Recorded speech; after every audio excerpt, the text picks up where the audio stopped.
Assalamualaikum warahmatullahi wabarakatuh. Hari ini kami akan mempresentasikan sebuah topik yang cukup penting dan menarik, yaitu tentang kelembagaan khusus Aceh. Seperti yang kita ketahui, Aceh mempunyai status istimewa dibanding provinsi lain di Indonesia. Langsung saja kita mulai. Di sini saya akan menjelaskan latar belakangnya terlebih dahulu. Provinsi Aceh memiliki kekuasaan dalam sistem pemerintahan daerah yang diatur berdasarkan Undang-Undang Nomor 11 Tahun 2006 tentang Pemerintahan Aceh. Salah satu bentuk khususan tersebut adalah keberadaan Lembaga Wali Nanggro yang merupakan simbol persatuan masyarakat Aceh, pelestarian nilai-nilai dan adat seperti budaya Aceh. Lembaga ini memiliki akar historis yang kuat yang menunjukkan pada masa kejayaan Kesultanan Aceh Darussalam sebagai kekuatan politik dan peradaban Islam di Asia Tenggara. Pasca konflik, yaitu berkepanjangan antara Gerakan Aceh Merdeka atau GAM dan pemerintahan Indonesia, Perjanjian Damai Helsinki tahun 2005 menjadi momentum penting dalam membangun kembali tatanan sosial dan pemerintahan di Aceh. Selain itu, hasil dari kesepakatan damai tersebut adalah pengakuan terhadap identitas budaya dan sistem pemerintahan lokal, termasuk dibentuknya lembaga Wali Nanggro secara resmi melalui kanun atau peraturan daerah sebagai representasi kreatif lokal yang hidup di tengah masyarakat Aceh. Dalam konteks kekinian, Wali Nanggro bukan hanya tokoh adat atau simbol budaya, tetapi juga memainkan peran strategis dalam menjalani harmoni sosial, memperkuat jati diri Aceh, serta menjadi representasi moral dan budaya dalam kehidupan masyarakat. Oleh karena itu, memahami sejarah, fungsi, serta dinamika lembaga Wali Nanggro menjadi penting dalam melihat berbagai nilai lokal berinteraksi dengan sistem pemerintahan modern di Indonesia. Selanjutnya saya akan menjelaskan tentang Wali Nanggro. Jadi guys, Wali Nanggro itu lembaga adat tertinggi di Aceh yang dasar hukumnya ada di pasal 96 sampai 114 di UU PA. Tugas utama Wali Nanggro itu jadi simbol pemersatu masyarakat Aceh. Jadi meskipun beliau ini tidak mempunyai kekuasaan eksklusif kayak gubernur, tapi perannya penting banget. Wali Nanggro ini menjaga dan melestarikan adat, budaya, sama identitas khas Aceh. Misalnya budaya adat istiadat, nilai etika masyarakat, dan representasi Aceh di tingkat nasional maupun internasional. Bisa dibilang ini penjaga nilai-nilai Aceh supaya enggak hilang atau luntur karena zaman. Makanya kehadiran Wali Nanggro itu jadi pengingat dan perakat kehidupan masyarakat Aceh dalam hal etika adat dan budaya. Selanjutnya di sini saya akan menjelaskan fungsi dan peran GAM. GAM atau Gerakan Merdeka Aceh awalnya dibentuk sebagai gerakan perlawanan terhadap pemerintah pusat. Tujuannya untuk memperjuangkan kemerdekaan Aceh. Mereka merasa Aceh diperlakukan tidak adil, terutama soal hasil alam dan otonomi daerah. Tapi sejak adanya perjanjian damai Helsinki tahun 2005, peran GAM berubah total. Mereka berhenti mengangkat senjata dan mulai ikut berperan dalam jalur politik. Nah, setelah damai itu banyak mantan anggota GAM yang ikut mendirikan partai lokal dan aktif dalam pemerintahan Aceh.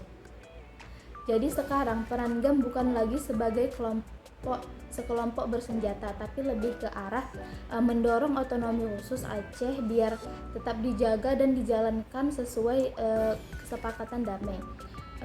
Terus mengawal perdamaian supaya konflik enggak terulang lagi. Terus ikut dalam politik lokal lewat partai politik lokal dan yang mereka bentuk sendiri, menjadi jembatan antara masyarakat dan pemerintah buat menyalurkan aspirasi rakyat Aceh. Baik, mungkin segitu saja yang bisa saya sampaikan. Selanjutnya akan dijelaskan oleh rekan saya. Selanjutnya saya akan menjelaskan tentang Dewan Perwakilan Rakyat Aceh atau DPRA. Perbedaan DPRA dengan DPRD provinsi lain yaitu memiliki kedudukan yang lebih kuat dibanding DPRD provinsi lain karena diatur secara khusus dalam Undang-Undang Pemerintahan Aceh, bahkan setara dengan Dewan Perwakilan Rakyat di tingkat pusat. DPRA memiliki peran dan fungsi, yaitu menjalankan fungsi legislasi, anggaran, dan pengawasan. Bersama Gubernur, DPRA dapat membentuk kanun atau peraturan daerah khas Aceh. Keunikan lainnya, DPRA juga melibatkan partai politik lokal sebagai peserta pemilu, sesuatu yang tidak berlaku di dalam provinsi lain. Selanjutnya, Majelis Adat Aceh atau MAA. Majelis Adat Aceh memiliki fungsi dan peran, yaitu menjaga dan mengembangkan adat istiadat Aceh. Lembaga ini menjadi rujukan utama dalam penyelesaian sengketa adat di masyarakat.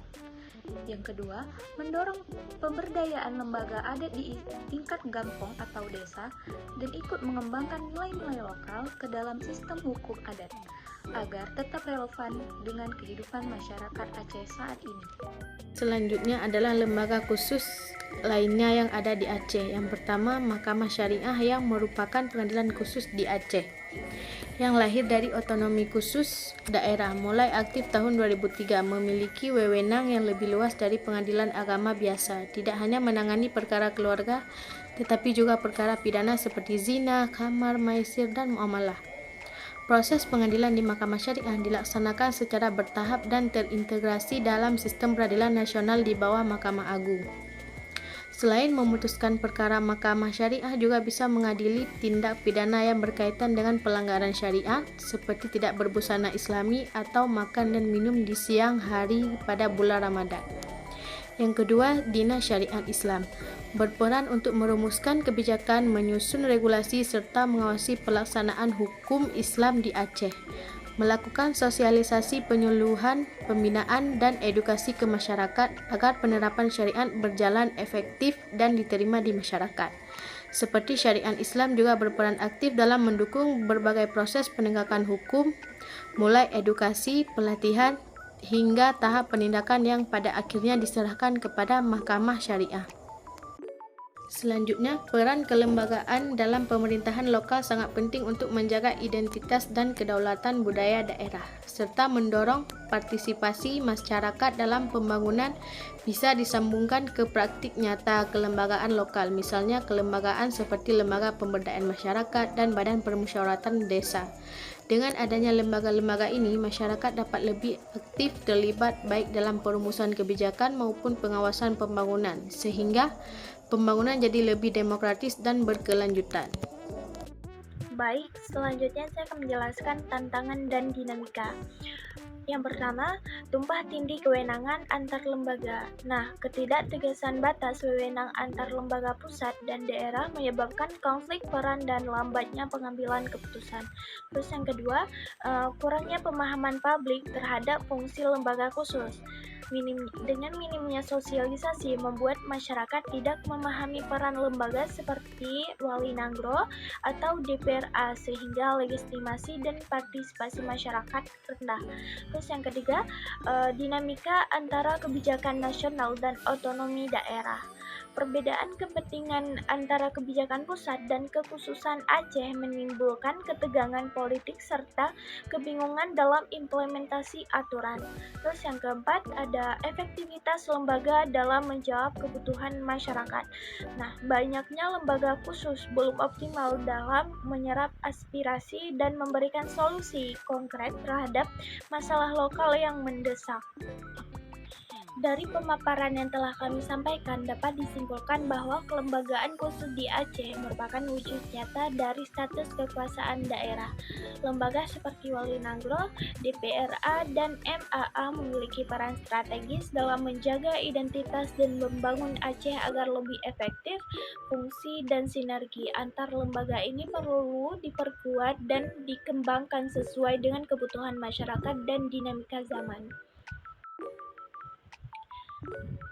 Demikian presentasi kami mengenai kelembagaan khusus Aceh. Kami dari kelompok 7 berharap materi ini dapat memberikan pemahaman yang lebih mendalam mengenai tantangan dan dinamika yang dihadapi oleh lembaga-lembaga khusus di Aceh. Terima kasih atas perhatian dan waktunya. Mohon maaf apabila terdapat kekurangan kata dalam penyampaiannya. Wassalamualaikum warahmatullahi wabarakatuh.